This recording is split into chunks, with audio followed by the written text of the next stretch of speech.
Hi, magandang araw po sa mga lahat na mga nanonood o sa mga makakita sa video na ito.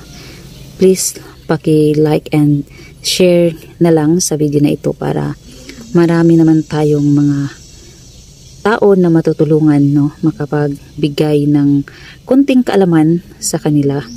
So guys, itong video na ito isi-share ko sa inyo itong isang mahiwagang ginseng. So guys, nakikita nyo, ito ang ginseng. So marami kaming mga tanim dito na ginseng kasi yung papa ko is bigla-bigla tumataas yung kaniyang dugo. O sabihin naman nating isang high blood siya. So guys, ipapakita ko sa inyo, if you can see, marami kaming ginseng dito sa paligid namin na aming tinatanim. So ito, medyo malaki-laki na to na ginseng. So meron naman dito, ayan.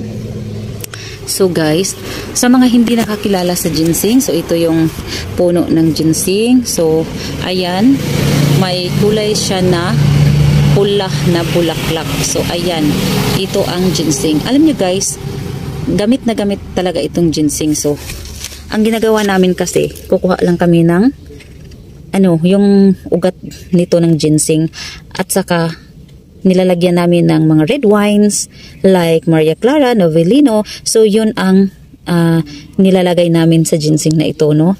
Tapos lagyan ng red wine, tapos yun lang ang iinumin, no. So nakakatulong talaga yan para bumaba yung dugo natin.